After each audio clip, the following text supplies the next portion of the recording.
Olá, turma.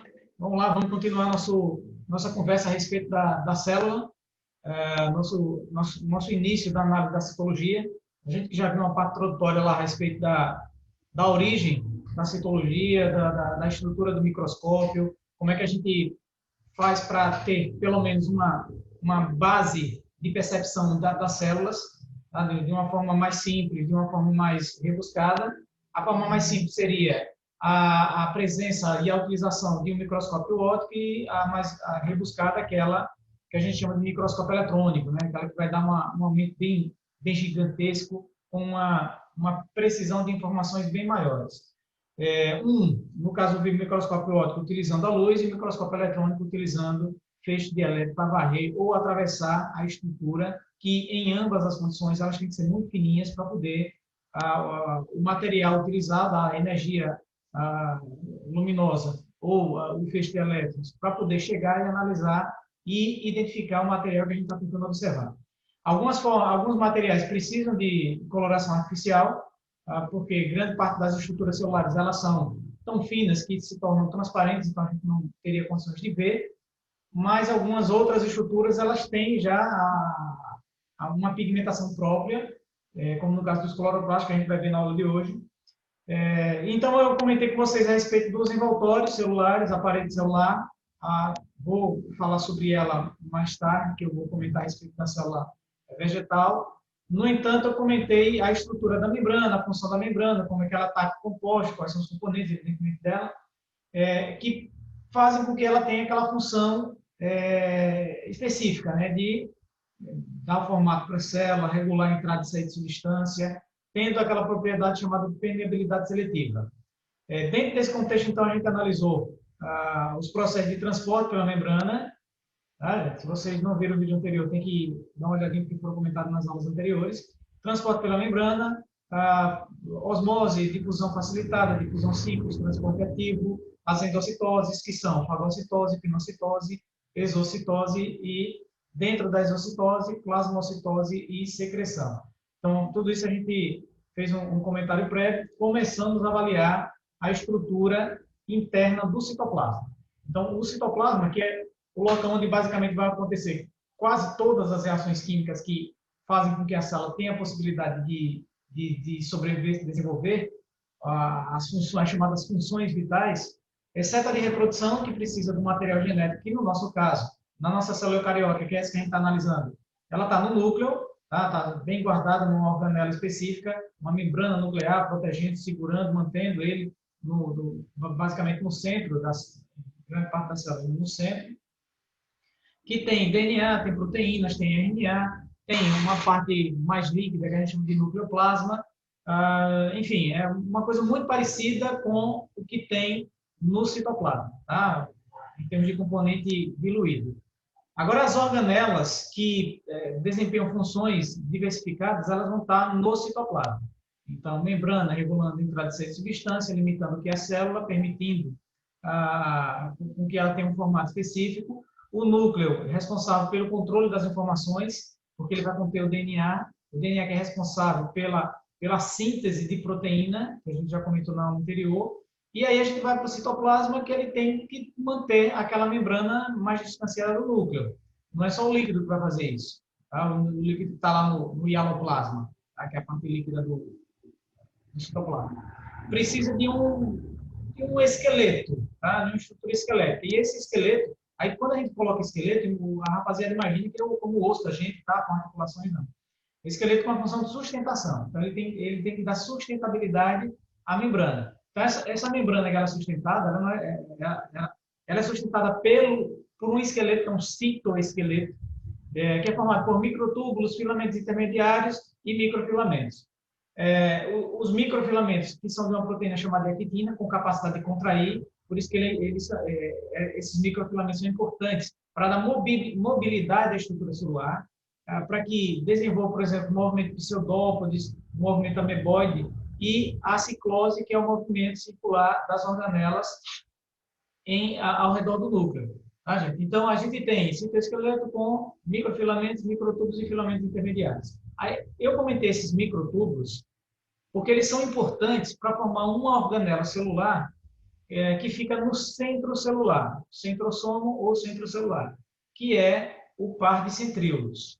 Tá? Então, a gente já comentou a respeito de centríolos, que ele tem 9 grupos de 3 microtúbulos, eles estão sempre aos pares, próximo do núcleo, e quando a célula vai entrar em divisão, que há necessidade de separação do DNA, que a gente lá na frente vai chamar de cromossomo, então esse DNA e esse cromossomo, ele vai ter que ser puxado e separado, indo para polos da célula, para lados opostos. Então, quem é que vai direcionar isso daí? Quem vai direcionar são as fibras produzidas a partir dos microtúbulos, que a gente chama de fibras de fuso, tá? Ou do fuso mitótico, ou do fuso meiótico, vai depender do tipo de divisão. Então, ele vai prender na estrutura do DNA, na região específica, que a gente vai chamar de centrômero, e vai puxar para separar, ou seja, ele direciona a separação do material genético, separação do DNA, durante as divisões celulares. São 2 tipos de divisões celulares, né, que a gente vai analisar no futuro próximo. Então, dentro desse contexto, a gente também tem funções um pouquinho diferenciadas dos centríolos. Eles podem formar 2 componentes que dão mobilidade à célula, não mobilidade no interior da célula, mas mobilidade externamente a ela. Que são os cílios, que são muito curtos e eles normalmente têm grande quantidade na célula, e o flagelo. É um longo filamento, geralmente é 1 ou 2, mas é geralmente 1, filamento longo que, por exemplo, no espermatozoide ele está presente. O espermatozoide ele tem na peça intermediária, presa nele e seguindo esse trajeto, um longo filamento partindo do parte centríolo que fica na base da cabeça do espermatozoide. Então, a gente tem funções de formação de fibras de divisão celular e a função de formar cílios e flagelos. Agora, a gente tem que ficar atento, porque, às vezes, vocês podem encontrar, provavelmente vão encontrar, em algumas situações que indicam que bactérias, por exemplo, têm cílios ou flagelos. Caso isso exista, esses cílios, esses flagelos, eles não têm origem de centríolos. Aí, por que ele não vai ter origem de centríolos? Porque os centríolos são estruturas de células eucarióticas e uma bactéria procariótica. Então, esses pequenos detalhes é que faz com que a gente conclua que o aluno, quando ele erra, é porque ele não entendeu a diferença entre os 2 tipos celulares. Tá? Entre o tipo celular procariótico, aquele que não tem núcleo, o DNA fica disperso, formando uma espécie de nucleóide semelhante a núcleo, mas não é. Ele fica mais centralizado, é um cromossomo circular disperso no hieloplasma. A única estrutura que ele tem, além do DNA, são os ribossomos para fazer a síntese de proteína. Tá? Então, quando eu quero enganar, que o importante é isso, que normalmente quando eu quero enganar eu aviso que vou tentar fazer assim, é indicar que cílios e flagelos são importantes para são formados a partir dos centríolos em bactérias. Aí você tem que lembrar que bactérias é procariótico e está fora desse contexto. Ok? Então, a gente tem essa estrutura, que são os centríolos. Eu já comentei com vocês a respeito delas. Falei sobre algumas outras organelas celulares, como, por exemplo, aquela que está presente em qualquer tipo celular, não importa qual. Centríolos, por exemplo, tem células animais, algumas células vegetais e alguns organismos unicelulares protozoários. No entanto, plantas de grande porte, plantas gimnospermas e angiospermas, não apresentam essa estrutura, não apresentam centríolos, bactérias não apresentam centríolos, fungos não apresentam centríolos. Então, algumas organelas elas vão estar presentes em todos os tipos celulares, mas algumas delas não, são específicas de alguns tipos. A gente tem que ficar atento para esse detalhe. Então, o ribossomo, ou os ribossomos, porque não tem um só, tá?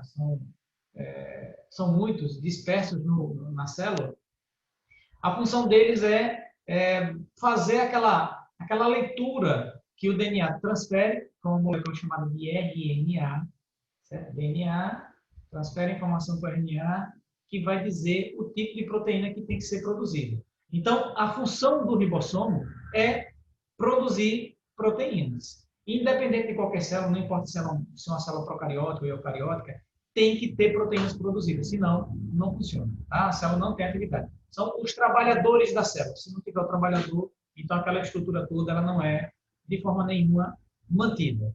Beleza? Então, essa daí, os ribossomos que têm unidade maior, unidade menor, 30S, 60S, que são os coeficientes de sedimentação, vão fazer a leitura do RNA para poder produzir. É claro que há diferenças entre ribossomos bacterianos e ribossomos eucarióticos, tá? Em virtude da distância evolutiva que existe entre os grupos, mas que isso não vem ao caso agora. A gente só precisa entender que ribossomos têm função de produção de proteínas. Aí, no caso dos eucarióticos, então, a célula humana que tem núcleo, esses ribossomos, desculpa, esses ribossomos eles podem estar aderidos numa estrutura membranosa, chamada de retículos endoplasmáticos, e quando ele está preso a esse retículo endoplasmático, ele é chamado de retículo endoplasmático granuloso. Se ele não tiver, se esse retículo, se os retículos não tiverem esses ribossomos, então a gente vai chamar de não granuloso ou liso. O granuloso ou rugoso, não granuloso ou liso. Certo? A gente pode ter essas duas estruturas, e tem que ter essas duas estruturas, que é um conjunto de endomembranas, ou seja, membranas por dentro da célula, que facilitam o transporte interno de substâncias. Eles permitem locais específicos para síntese e produção de substâncias, reações químicas, e sintetizam, produzem substâncias. No caso do retículo granuloso, essas substâncias são produzidas pelos ribossomos, e aí, então, ele é importante para a síntese de proteína. O liso, ele sintetiza outras estruturas, como, por exemplo, lipídio, fazendo a desintoxicação. Nesse retículo, algumas estruturas vão estar presentes lá para desintoxicar álcool, por exemplo, converter o álcool, que é uma substância que degrada e agride o sistema nervoso, numa substância mais equilibrada, uma substância que prejudica menos. Se tiver em pequena quantidade, ela não prejudica, ela só ajuda. Mas em grande quantidade, é claro que vai prejudicar. São os lipídios, como, por exemplo, as gorduras. Mas também a síntese de hormônios sexuais. Por isso que a gente diz que eles têm funções específicas no corpo. Bom, dentro dessa estrutura, ele vai produzir, vai liberar, vai transportar, no caso do retículo granuloso, tem ribossomos que produzem proteínas que transportam para uma organela que vai armazenar, empacotar e liberar. Tá? Ele vai fazer algumas modificações. A gente chama isso de sistema Golgiense. Então, eu já mostrei para vocês essa figura. Então, essa figura ela vai ser mostrada de novo para a turma. Então, está aqui essa estrutura celular. Vou tentar mostrar unidade por unidade, tá? Para que a gente entenda o que já foi montado. Por exemplo, a gente tem aqui a estrutura da célula. Essa célula tá um monte de setinha aí, a gente vai analisando uma por uma. Então, você tem, por exemplo, a estrutura do núcleo, está lá, tá? Essa parte mais de cor roxa. A parte mais escurinha lá no centro, a gente chama de nucleolo, que na verdade não é um outro núcleo, tá, gente? É uma região que fica mais corada quando você coloca um corante específico para poder diferenciar.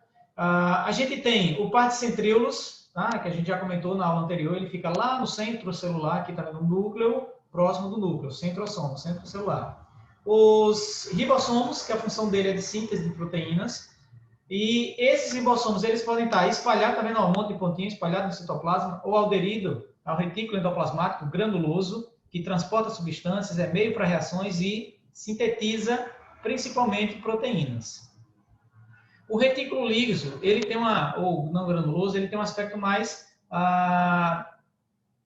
de canais, tá? De alguns canalículos. Transporte de substâncias, síntese de esteróides, inativação de certos hormônios, inativação de substâncias nocivas como álcool e drogas, e condução intracelular do impulso nervoso nas células do músculo estriado, que é o músculo que vai ter a contração mais rápida, como nossos músculos esqueléticos, né? Esses músculos que a gente tem mais condição de entrar em contato.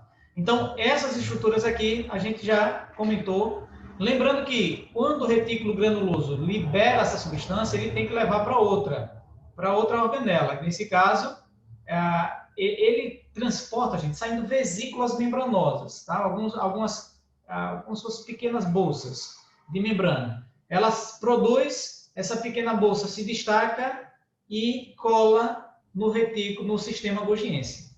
Tá vendo aqui, ó? Tem um monte de estruturazinha, como se fosse bolinha, chegando e outras que estão saindo. Então, essas que estão chegando estão trazendo as substâncias que ainda, em alguns casos, elas não têm completa formação. ela precisa sofrer uma transformação. Então, essa transformação que acontece, a gente chama de modificação, tá? Então, ele acumula, elimina e sintetiza alguns tipos de carboidrato. Nesse caso, acumula alguns tipos de proteínas. Essas proteínas que são produzidas, elas vão ser liberadas na forma de vesícula.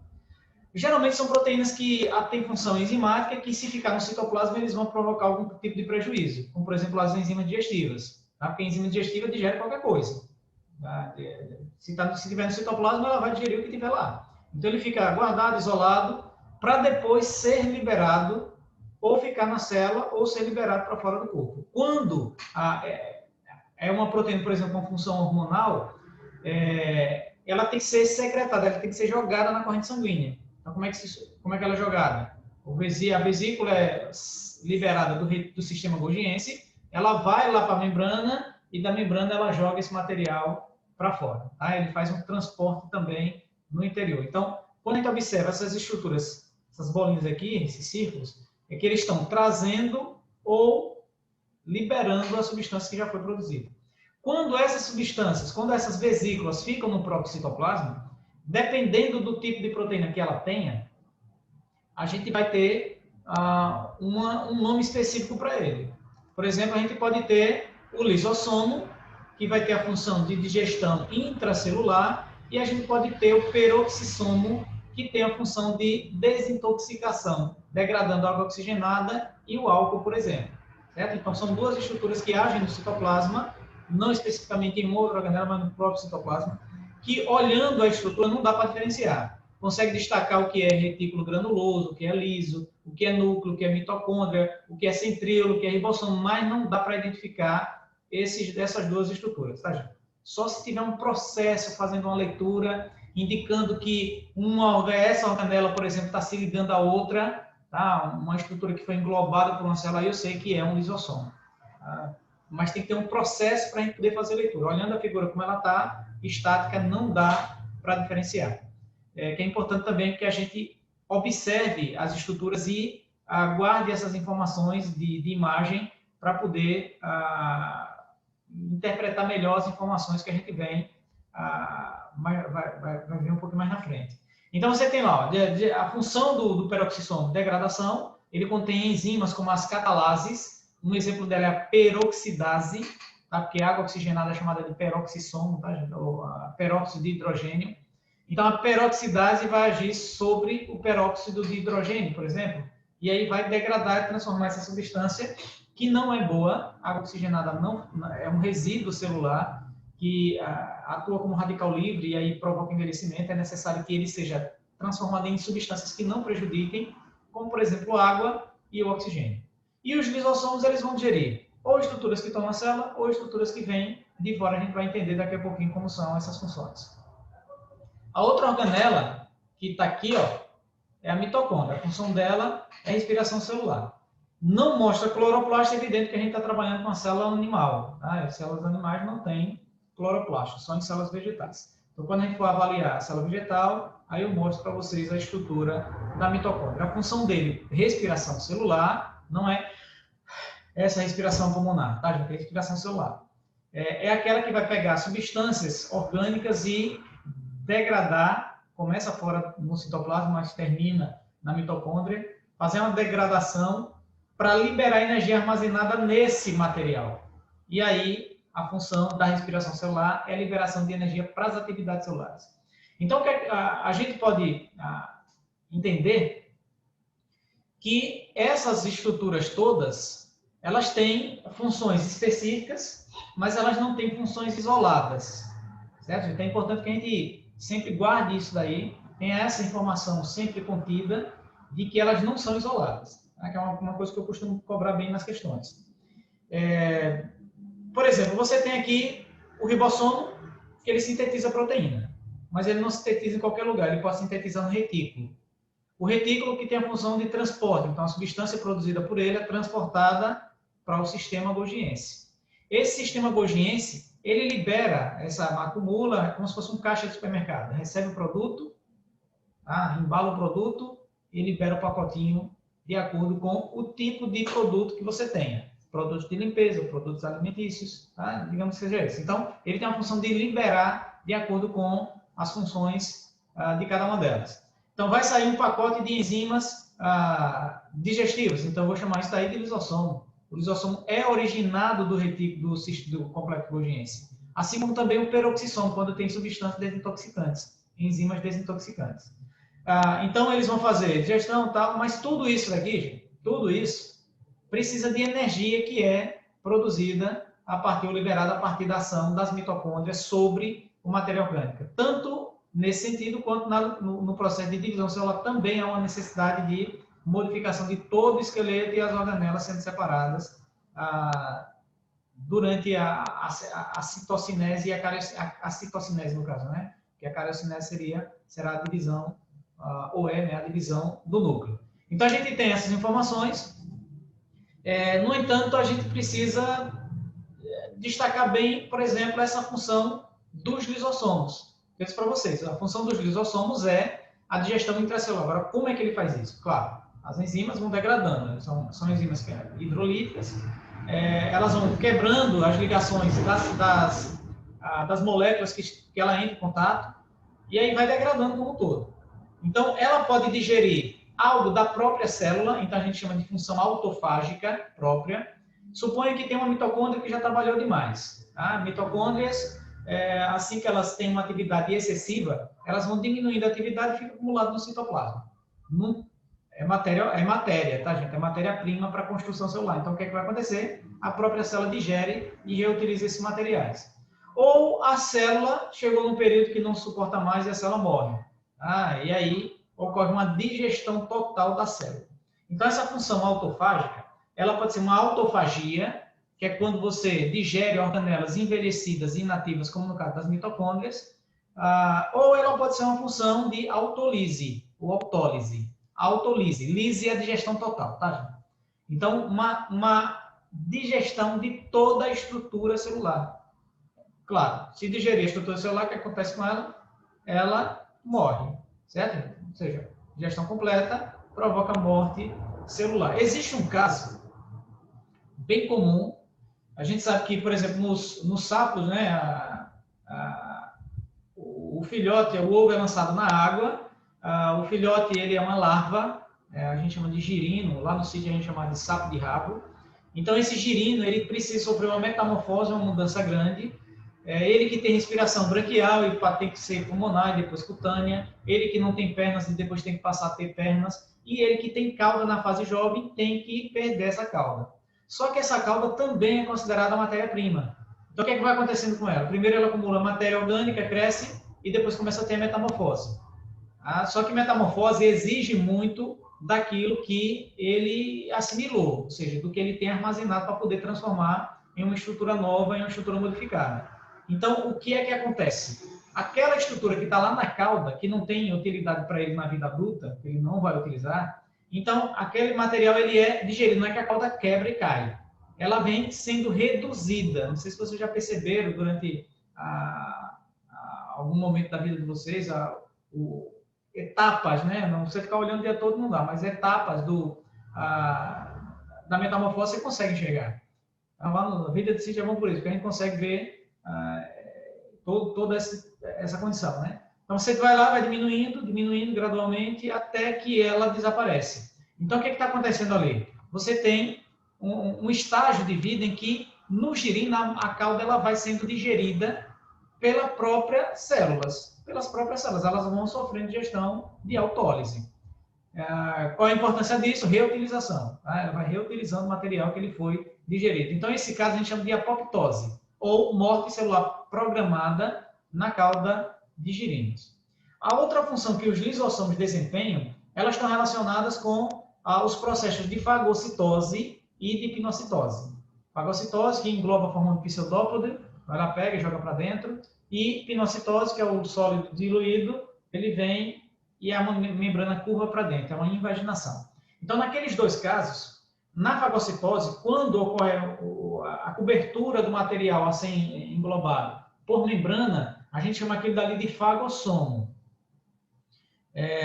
Fagocitose, englobou fagossomo. Na pinocitose, englobou, jogou para dentro, a gente vai chamar de pinossomo. Só que essas duas estruturas que foram englobadas, um sólido inteiro por fagocitose e um sólido diluído por pinocitose, eles têm que sofrer digestão intracelular. Então, para sofrer digestão intracelular, eu preciso do lisossomo, só que o lisossomo é uma organela separada. Então, o que acontece com elas? Elas vêm e se juntam, formando uma estrutura só. Então, essa estrutura que ficou só, ela é um lisossomo secundário ou um fagossomo, um fagolisossomo ou um vacúolo digestivo. Então, quando o lisossomo se liga ao fagossomo, a gente chama de fagolisossomo ou lisossomo secundário ou vacúolo digestivo. Quando o pinossomo se junta com o lisossomo para formar uma estrutura só, a gente chama de lisossomo secundário, pinolisossomo ou vacúolo digestivo. Tá? O que vai acontecer aí? Vai acontecer a digestão intracelular. Então, essa função a gente chama de heteros é diferente, tá? Então, o alimento é diferente. Fagia é de alimentação, de digestão. Então, a digestão veio de alguma coisa que veio diferente dela. Então, hetero, diferente. Não é da própria célula, veio englobada por pinocitose ou por fagocitose. Então, quando o fagossomo se liga ao lisossomo, a gente chama de fagolisossomo ou lisossomo secundário, que eu disse para vocês, ou vacúolo digestivo. Assim como também o pinossomo, quando ele se liga com esse lisossomo para poder fazer a digestão do material. Caso exista resíduos, que normalmente existem, então todo esse vacúolo vai lá para a membrana de novo e joga esse material para fora. Aí é uma secreção de substâncias produzidas. Beleza? Bom, a outra organela é o pinossomo, desculpe, o peroxissomo. Então, o peroxissomo, ele tem uma função de desintoxicação. O que eu disse para vocês que o exemplo mais comum de desintoxicação celular é o da ação da peroxidase, que é uma catalase, né? O grupo da catalase. Essa substância daqui, ó, H2O2, é porque está balanceado, ok? Então, H2O2 é o peróxido de hidrogênio ou água oxigenada. Então, essa substância daqui, ela é tóxica. Ela é tão tóxica que você coloca no pelo e ele muda até de cor, a hiperpigmentação. Então, você tem essa substância que precisa ser liberada. Quando você tem algum cortezinho na pele e que coloca água oxigenada, você vai ver que ele borbulha. Ele vai borbulhando e tal. Era utilizado como antisséptico, porque algumas bactérias são anaeróbias restritas, ou seja, não suportam oxigênio, mas é muito pouco. Então, a ação dela como função desintoxicante, nesse caso, para matar bactérias, ela é pequena, mas era utilizado. Então, se você... alguns produtos, aquele alvejante sem cloro, ele é a base de peróxido de hidrogênio. Então, quando você coloca em contato com a pele que tem algum ferimento, ele fica um monte de borbulhando, tá? Faz uma espuma. Então, aquela espuminha que sai, ela, na verdade, é a ação dos nossos peroxissomos agindo sobre água oxigenada que entra em contato com o nosso corpo. Então, essa substância precisa ser degradada, a catalase, a peroxidase atua sobre ele e quebra em água, aqui H2O, e libera oxigênio. Então, tudo aquilo que borbulha é oxigênio que está sendo liberado da célula. Bom, a outra estrutura, a outra organela que ficou lá em cima, naquela imagem anterior, é a mitocôndria. Então, qual é a função da mitocôndria? Respiração celular. Só que essa mitocôndria, a gente precisa lembrar que ela tem uma atividade meio que isolada da célula. Porque, de acordo com a teoria da origem celular, a hipótese, né, de que as mitocôndrias tenham sido um organismo unicelular procariôtico em alguma fase da vida. Ele foi fagocitado por uma célula eucariótica que ficou tão boa a relação entre elas que se tornou uma simbiose obrigatória. Então, a mitocôndria fica no interior da célula, fazendo o processo de produção de energia que a célula eucariótica utiliza e, ao mesmo tempo, recebe nutriente porque a célula eucariótica pega esse nutriente para ela. É um mutualismo obrigatório, uma simbiose extrema. Por que a gente considera que as mitocôndrias elas tenham sido um organismo unicelular? Porque dentro do próprio citoplasma só existem duas organelas que conseguem se dividir sem que a célula se divida. São as mitocôndrias e os cloroplastos, no caso das células vegetais, que também têm mitocôndrias. Tá? Então, as mitocôndrias elas têm uma coisa chamada de DNA próprio. Ou se ela tem DNA próprio, como se fosse um DNA circular, é como se isso aqui fosse um hialoplasma, tá? Tem ribossomos, tem RNA específico dela, tem síntese de proteínas que é específica dela, não é do citoplasma, é dela. Ela tem uma membrana em volta e uma segunda membrana englobando esse material. É como se essa membrana tivesse sido a do fagossomo e essa aqui é a membrana da bactéria que foi englobada. Então, considera-se que tenha uma origem endossimbiótica, lembre dessa palavra, ou seja, ela foi englobada, ou seja, colocada dentro da célula, mas se tornou uma situação de simbiose, de relação mútua e benéfica. Então, ela tem DNA, ela tem ribossomos, ela tem a matriz, que é a parte líquida, como se fosse o nosso hialoplasma, as cristas mitocondriais, que representam como se fosse a primeira membrana dela, e a membrana externa, que é as cristas são essas ondulações, tá, gente? Que é a modificação da membrana interna. E essa membrana externa que deveria ter sido uma membrana de alguma célula eucariótica que fagocitou. Tá? Então, lembre que essa estrutura tem DNA próprio, que é o que faz a gente crer em divisão independente na célula, que é o que faz a gente crer que ela tenha tido uma origem endossimbiótica. Essas duas estruturas, matriz mitocondrial e crista mitocondrial, elas serão importantes para a gente falar da respiração celular, que é o capítulo seguinte, tá, o metabolismo. Uma etapa da respiração celular acontece na matriz, uma outra etapa da respiração celular acontece nas cristas mitocondriais. É interessante que a gente lembre dessa estrutura. Aqui mais uma imagem da célula animal, mostrando toda a estrutura. Uma outra imagem, né, porque aquela talvez tenha ficado um pouco distorcida, mas que não tem informações que eu queria transferir para vocês. Então, aqui eu coloquei uma segunda célula só para a gente visualizar: retículo granuloso, o rugoso, o ribossomo, retículo endoplasmático agranular, o liso, mitocôndrias, a membrana plasmática, lisossomo. Lembrando que lisossomo e peroxissomo a gente não consegue diferenciar pela imagem, tá? Teria que ter um processo aqui, um fagossomo juntando para se digerir e depois sendo liberado. Tá? Então, tem que ter um processo. Fagocitose, indicando, juntou uma substância, aí o lisossomo digere e vai para um outro ponto da célula para jogar esse material para fora. Aparato de Golgi é uma imagem mais antiga, tá, gente? A gente chama de sistema golgiense. Lisossomos também tem não percebi, mas é uma imagem mais com a nomenclatura mais antiga. A nomenclatura atual é aquela que está na imagem anterior. Bom, então, partindo da célula animal, a gente tem a célula vegetal, comentando rapidinho aí. Ela tem todas as estruturas. Observe que tem aparato de Golgi, citoesqueleto, retículo liso, nucleolo, vacúolo. Esse vacúolo é específico de célula vegetal, tá, gente? Armazenamento de água, que é o que... E às vezes pigmento, que é o que dá cor a algumas folhas de plantas. A parede celular que não tem na célula animal, então a gente vai analisar rapidamente essa parede, e a membrana plasmática, citoplasma, ribossomo, mitocôndria. Observe que tem organelas que estão presentes tanto na célula animal quanto na célula vegetal.